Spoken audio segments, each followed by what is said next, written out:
Hello friends, എല്ലാവർക്കും Mallu Kannada food and touch ചാനലിലേക്ക് സ്വാഗതം. ഇന്ന് നമുക്കൊരു അടിപൊളി മുഗൽ ബിരിയാണി ഉണ്ടാക്കുന്നത് നോക്കാം. തമിഴ്നാടും കർണാടക ഭാഗത്തൊക്കെ വളരെ ഫേമസ് ആയിട്ടുള്ള ഒരു ബിരിയാണിയാണ്. എല്ലാവരും ട്രൈ ചെയ്യണം, ഇഷ്ടപ്പെടും തീർച്ചയായിട്ടും. ഇതിനായി നമുക്ക് വേണ്ടത് 2 കിലോ ബാസ്മതി റൈസാണ്. അപ്പോൾ ഞാൻ ലോങ് ഗ്രെയിനാണ് എടുത്തിട്ടുള്ളത്. നല്ല രീതിയിൽ കഴുകി ഒരു 20 മിനിറ്റ് നനച്ച് വയ്ക്കാം. ഇനി നമുക്ക് വേണ്ടത് ഏലക്ക, പട്ട, ലവംഗം, 3 സ്പൈസ് മാത്രമേ ഉള്ളൂ. പിന്നെ ഒരു 1/2 കിലോ സവോള, 100 ഗ്രാം ജിഞ്ചർ ഗാർലിക്, ഇഞ്ചി വെളുത്തുള്ളി പേസ്റ്റ്, കല്ലുപ്പ് രുചിക്കനുസരണം, പിന്നെ തൈരും 2 table spoon Kashmiri chilli powder, 1/2 kilo തക്കാളി, പിന്നെ നമുക്ക് വേണ്ടത് 100 ഗ്രാം മല്ലിച്ചപ്പും പുതിന. ഞാനിവിടെ 2.5 കിലോ ചിക്കനാണ് എടുത്തിട്ടുള്ളത്. അപ്പോൾ റൈസിനേക്കാളും കുറച്ച് കൂടുതൽ എടുത്താൽ നല്ലതായിരിക്കും. ഇനി നമുക്ക് വേണ്ടത് ഒരു 500 ml റിഫൈൻഡ് ഓയിൽ, ഒരു 500 ml റിഫൈൻഡ് ഓയിൽ നമുക്ക് ഉപയോഗിക്കാം. ഇനി എണ്ണ ചൂടായതിനു ശേഷം പട്ട, ഏലക്ക, ലവംഗം, ഇത് 3 കൂടി അതിനകത്തൊരു ജസ്റ്റ് ഒന്ന് ചൂടായി പൊട്ടുന്ന വരെ ഒന്ന് വെയിറ്റ് ചെയ്യാം. അതിനുശേഷം നമ്മൾ നേരത്തെ അരിഞ്ഞു വെച്ചിട്ടുള്ള 1/2 കിലോ സവോള, നല്ല നൈസായിട്ട് അരിഞ്ഞു വെച്ചതാണ്, അതെടുത്ത് നമുക്കിതിനകത്ത് മിക്സ് ആക്കാം. അപ്പോൾ സവോളയെല്ലാം നല്ലോണം വഴണ്ട് വരണം. സവോള ഇട്ട് മിക്സാക്കി ഒരു ഫുൾ ബ്രൗൺ ആവണ്ട, ഈ ഒരു പരുവാകുമ്പോൾ ഇഞ്ചി വെളുത്തുള്ളി പേസ്റ്റ് അതിനകത്തിട്ടിട്ട് എല്ലാ ഭാഗത്തേക്കും എത്തുന്ന രീതിയിൽ നല്ലോണം ഇളക്കി കൊടുക്കണം. അപ്പോൾ ഇതിൻ്റെ ആ ഒരു പച്ച സ്മെല്ല്, പച്ച ചുവയെല്ലാം മാറി കിട്ടുന്ന രീതിയിൽ നല്ലോണം ഇളക്കുക.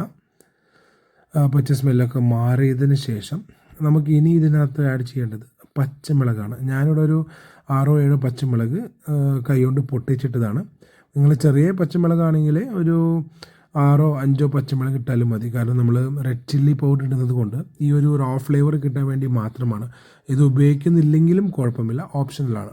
അപ്പോൾ പച്ചമുളക് കടിക്കാൻ ഇഷ്ടമില്ലാത്തവർക്ക് അത് വേണമെങ്കിൽ സ്കിപ്പ് ചെയ്യാം. ഓക്കെ, ഇനി നമുക്ക് ആവശ്യമായിട്ടുള്ളത് നേരത്തെ അരിഞ്ഞു വെച്ചിട്ടുള്ള നമ്മുടെ മല്ലിച്ചപ്പും പുതിനയും നൈസായിട്ട് അരിഞ്ഞു വെച്ചിട്ടുള്ളതുണ്ടല്ലോ, അത് നമുക്കിതിനകത്തിടാം.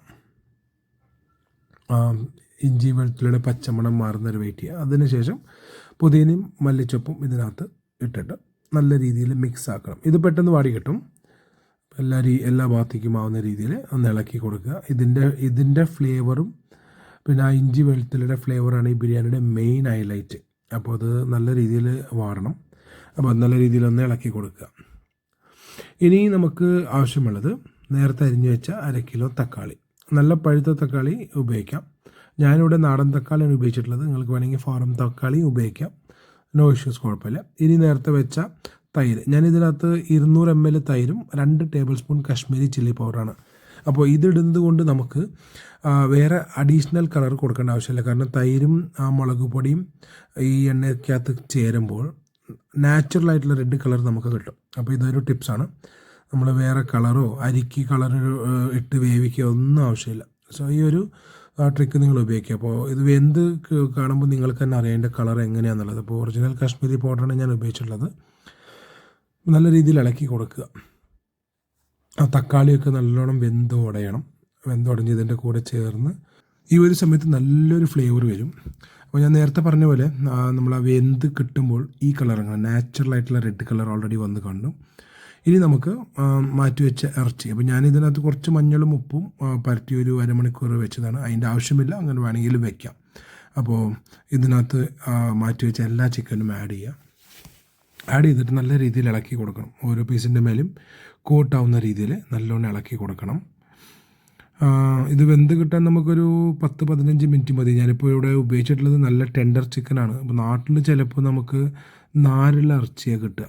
അപ്പോൾ അവിടത്തെയും ഇവിടത്തെയും ഇറച്ചി തമ്മിൽ വ്യത്യാസമുണ്ട്. അപ്പോൾ സെലക്ട് ചെയ്യുമ്പോൾ മിനിമം ഒരു 1.5 കിലോൻ്റെ കോഴി എടുക്കുകയാണെങ്കിൽ ടെൻഡർ ആയിരിക്കും. അതല്ലെങ്കിൽ ഒരു ദിവസം മുന്നേ തന്നെ നിങ്ങൾ മേടിച്ച് ഫ്രീസറിലല്ലാണ്ട് നോർമൽ റെഫ്രിജറേറ്ററിൽ വെക്കുക. അപ്പോൾ ഇറച്ചി നല്ല ടെൻഡറായി സോഫ്റ്റായി കിട്ടും. അപ്പോൾ ഈ രീതിയിൽ നല്ലോണം ഇളക്കി കൊടുക്കുക. ഉപ്പും മസാലയൊക്കെ ഓരോ പീസിൻ്റെ മുകളിലും കോട്ടാവുന്ന രീതിയിൽ ഒന്ന് ഇളക്കി കൊടുക്കുക. ഇനി നമുക്ക് വേണ്ടത് വെള്ളം തിളപ്പിക്കണം. അതായത് നമ്മൾ നേരത്തെ നനച്ച് വെച്ച അരി തിളപ്പിക്കാൻ വേണ്ടിയിട്ടുള്ള വെള്ളം, അതായത് 1 ഗ്ലാസ്സിന് 5 ഗ്ലാസ് കണക്കിലാണ് ഞാൻ ഉപയോഗിക്കുന്നത്. അപ്പോൾ കുറച്ച് വെള്ളം കൂടിയാലും കുഴപ്പമില്ല, അത് നമ്മൾ വേവിച്ച് കൂട്ടിയെടുക്കാനാണ്. അപ്പോൾ ഇപ്പുറത്ത് ഞാൻ പാത്രം മാറ്റിയിട്ടുണ്ട്. എനിക്കൊരു ചെറിയ ഡൗട്ട്, ആ പാത്രം തികയാണ്ട് വരും എന്നുള്ള ഡൗട്ട് ആയതുകൊണ്ട് ഞാൻ പാത്രം മാറ്റി. അപ്പോൾ ചിക്കൻ ഓൾറെഡി വെന്ത് കഴിഞ്ഞു. അപ്പോൾ ആ വേവ് നമുക്ക് ഈ രീതിയിൽ നോക്കാം. അപ്പോൾ വെന്ത പീസ് വെള്ളത്തിലിട്ട് കൈ കൊണ്ട് ജസ്റ്റ് ഒന്ന് സ്മാഷ് ചെയ്താൽ ഈ രീതിയിൽ പീസായി വരികയാണെങ്കിൽ ഇതായിട്ടുണ്ട്. ഇനി നമുക്ക് വേണ്ടത് നേരത്തെ വെച്ച വെള്ളം നല്ലോണം തിളച്ചതിന് ശേഷം അരി ഇട്ടിട്ട് നമ്മൾ ഒരു 70% ബോയിൽ ആകുമ്പോൾ അത് ഊറ്റണം. അരി എടുക്കുമ്പോൾ നമുക്കറിയാം, ഇപ്പോൾ ഇട്ടതിനേക്കാളും ഒരു 70% അരി നീണ്ടു വരും. അപ്പോൾ അതിന് ശേഷം നല്ലവണ്ണം വെള്ളം ഊറ്റുക. അപ്പോൾ നിങ്ങൾക്ക് കാണാം അരിയുടെ ആ ഒരു പരിവമാകുമ്പോൾ എടുത്ത് നേരത്തെ ഉണ്ടാക്കി വെച്ച കറി ഉണ്ടല്ലോ, മസാല, അതിൻ്റെ മേലെ ജസ്റ്റ് അതിൻ്റെ മേലെ അങ്ങനെ ഇടുക, ശരിയാണ്. അപ്പോൾ കംപ്ലീറ്റ് ഊറ്റിയെടുക്കണം. ആ റൈസെല്ലാം എടുത്ത് കംപ്ലീറ്റ് ഊറ്റിയെടുക്കുക. ഇനി നമുക്ക് ചെയ്യേണ്ടത് കട്ടിയുള്ള ഒരു ദോശക്കല്ല് എടുത്തിട്ട് നമ്മൾ ഒരു സ്റ്റൗമ്മ വെക്കുക. ഇനി നമ്മൾ നേരത്തെ റൈസും ആ കറിയൊക്കെ ഇട്ട പാത്രം ഡയറക്റ്റ് ഫ്ലെയിമിൽ വെക്കാണ്ട് ഇതിനകത്ത് വെക്കുക. കാരണം അടി പിടിക്കാനുള്ള സാധ്യതയുണ്ട്. അപ്പോൾ നിങ്ങളിങ്ങനെ ചെയ്യുകയാണെങ്കിൽ അടി പിടിക്കാണ്ട് നിങ്ങൾക്ക് നല്ല ഭംഗിയായി കിട്ടും.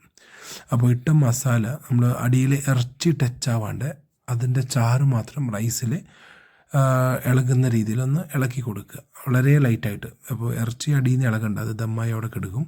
അപ്പോൾ ഇറച്ചി ടച്ച് ആവാണ്ട് ആ കറി മാത്രം, അതിൻ്റെ ഗ്രേവി മാത്രം റൈസിൻ്റെ മേലെ പരുന്ന രീതിയിൽ നിങ്ങളതൊന്ന് സെറ്റാക്കുക. ഇനി നമ്മൾ നേരത്തെ വെള്ളം ഊറ്റുമ്പോൾ കുറച്ച് വെള്ളം മാറ്റി വയ്ക്കുക. കാരണം ആ റൈസ് ഒന്ന് ലെവലാക്കണം. അപ്പോൾ ആ ചൂടുള്ള വെള്ളം റൈസ് ഒന്ന് ലെവലപ്പ് ചെയ്യാൻ. അപ്പോൾ ഈ രീതിയിൽ ചെയ്താൽ നിങ്ങൾക്ക് ഒരു കംപ്ലയിൻ്റ് ഇല്ലാണ്ട് അരി പെർഫെക്റ്റായിട്ട് വെന്ത് കിട്ടും. അപ്പോൾ ഇതേ സ്റ്റെപ്പ് ചെയ്ത് നമ്മൾ വെള്ളം ഒഴിക്കുന്ന കണക്കെന്ന് വെച്ചാൽ ആ റൈസിന് ഈക്വലായിട്ട് ഫുള്ള് വെള്ളം ആവാനും പാടില്ല. ഈ ഒരു ലെവലിൽ സെറ്റ് ചെയ്യാം. എന്നിട്ട് മൂടി വെച്ചിട്ട് അതിൻ്റെ മുകളിൽ ഒരു വെയിറ്റ് വെച്ച് നമ്മൾ ഫുൾ ഫ്ലെയിം കൊടുക്കുക. ഒരു 5 മിനിറ്റ് ഫുൾ ഫ്ലെയിം കൊടുത്തു കഴിഞ്ഞാൽ അതിങ്ങനെ നമുക്ക് സ്റ്റീം പുറത്തേക്ക് വരും. അപ്പോൾ നല്ല രീതിയിൽ ഈ രീതിയിൽ സ്റ്റീം പുറത്തേക്ക് തള്ളി വരുന്ന സമയത്ത് ഒരു 1 to 2 മിനിറ്റ്സ് ഒന്ന് വെയിറ്റ് ചെയ്യാം. ഇനി നമുക്ക് രുചികരമായ മുഗൾ ബിരിയാണി ദം പൊട്ടിക്കാം. അപ്പോൾ സിമ്പിളാണ്. അപ്പോൾ നിങ്ങൾക്ക് ഈ അരി കണ്ടാൽ തന്നെ അറിയാം പെർഫെക്റ്റ്ലി ഡണ്ണാണ്. അപ്പോൾ മോൾ ഭാഗത്ത് മൊത്തം റൈസ് ആയിരിക്കും, അടിയിലായിരിക്കും ചിക്കൻ. അപ്പോൾ ഈ മസാലയൊന്നും അധികം ഇഷ്ടപ്പെടാത്തവർക്ക് റൈസ് മാത്രമായിട്ട് എടുത്ത് കഴിക്കാം. വളരെ അടിപൊളി ഫ്ലേവറാണ്. ഞങ്ങളുടെ വീട്ടിലത് ഉണ്ടാക്കി കഴിഞ്ഞാൽ മക്കളൊക്കെ അടിപൊളിയായിട്ട് കഴിക്കും. അപ്പോൾ നിങ്ങൾ തീർച്ചയായിട്ടും ട്രൈ ചെയ്ത് നോക്കുക. വളരെ സിമ്പിളാണ്. ഞാനിത് കുറച്ച് സ്റ്റെപ്പ് പ്രോസസ്സായിട്ട് നിങ്ങൾക്ക് കാണിച്ചു എന്ന് മാത്രം. പക്ഷേ നിങ്ങൾ വളരെ എളുപ്പമായിട്ട് ഉണ്ടാക്കാം. ഈസി മെത്തഡാണ്. അപ്പോൾ എല്ലാവരും ട്രൈ ചെയ്യാം. സോ ഫൈനൽ ഔട്ട്പുട്ട് ഇങ്ങനെയായിരിക്കും. Thank you so much. Video ഇഷ്ടമായാൽ ദയവീത് ലൈക്ക് ചെയ്യുക, സബ്സ്ക്രൈബ് ചെയ്യുക, ഷെയർ ചെയ്യുക. എന്തെങ്കിലും അഭിപ്രായം നിങ്ങൾ അറിയിക്കുക, റിക്വസ്റ്റ് നിങ്ങൾ അറിയിക്കുക. Thank you.